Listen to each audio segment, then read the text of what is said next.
Yeah, we're getting down tonight, gonna make it right. The party don't. I saw Dune 2 feet at 3:15 a.m. inside the nearly sold-out, all-night screening in 70mm IMAX. I have a story for you. You might kill me. These are words no writer wants to hear from their editor, and yet on Thursday at 3:04 p.m. they came ringing in my ear like a death knell. So there's a screening of Dune Part 2 at 3:15 in the morning, he said. I see where this is going. Wouldn't it be fun if you went?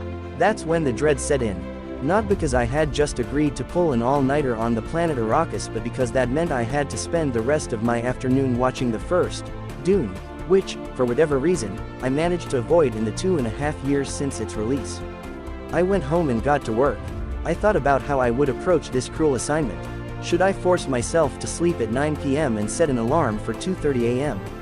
Treat the AMC plush rocker as a cradle and accept early on that there is no way my eyes will stay open throughout the film. My girlfriend offered me some of her prescription Adderall to stay awake, which I considered before. Don't laugh at me, Googling, does Adderall give you a bad comedown? The first result was a helpline number. So, after several failed attempts at falling asleep before the movie, I surrendered and drank a coffee an hour before showtime.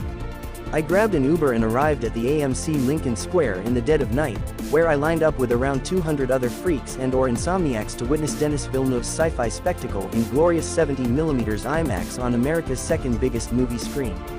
It was mainly dudes, and besides one guy dressed in bedazzled cowboy boots and draped in sparkling chains, the dress code was schlubby casual.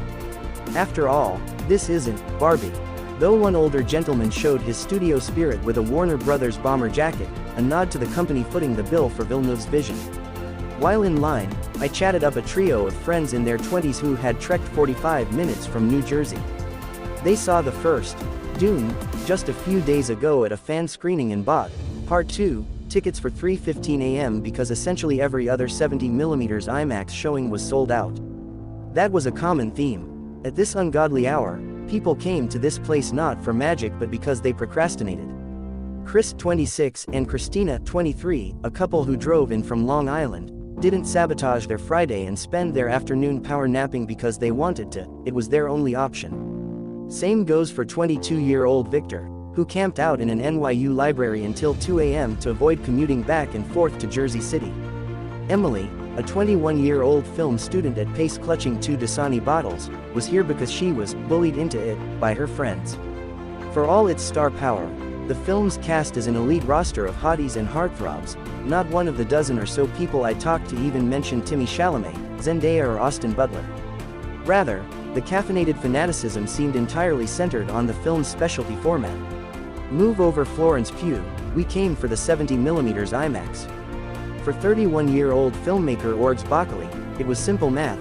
It's Dune. It's IMAX. It's 70mm. This is the screen. Standing at the back of the concessions line, which even at 3:30 a.m. continued to snake beyond the stanchions, Bakali smiled. Cinema is back, baby. Amy, a 19-year-old assistant manager scanning tickets, told me before the movie started that her shift typically ends around 3 a.m., reminding me that AMC isn't normally a 24-hour establishment. Usually our last showtimes are around 11 or 12, but for Dune, we added one more because we knew people would come for it, said Amy, who clocked in at 5:45 p.m. and planned to head home around 5 a.m. To be honest, the next time I have this type of shift I need to have enough food and enough energy. It was only 3:40 a.m. and my eyelids were already swelling, so I purchased a massive Diet Coke. Much to my dismay, AMC had already sold out of those fuckable popcorn buckets. Inside the theater, people were pumped. The room was about 80% full, but I found a pocket of empty seats to inhabit. As a brand new Nicole Kidman ad hypnotized the audience, one guy screamed, "I love you, mommy." Not even the title card reading, Dune, Part 2, prompted that level of enthusiasm. About 45 minutes into the movie, I thought for sure I was toast.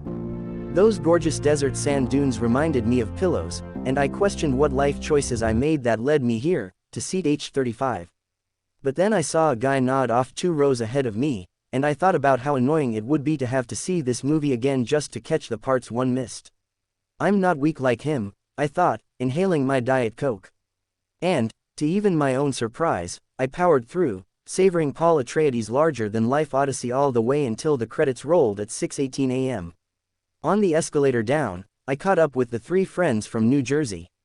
"What are your plans this morning?" I asked, and they told me they were going to walk west to watch the sunrise over the Hudson. I didn't have the heart-red brain cells to tell them the sun rises in the east. Emily and her friends were heading to the Flame Diner for breakfast, one of them mentally preparing for her NYU rehearsal at noon. Me, I got an Uber home. I had other business to attend to. When I exited AMC, deliriously tired, the sun was smiling down Broadway. A smattering of people emerged from the subway, walking with purpose up and down the street. It was tomorrow, and these people were living in the future. I couldn't wait to slither like a sandworm into bed. Like this video and subscribe my YouTube channel. Thank you for watching videos.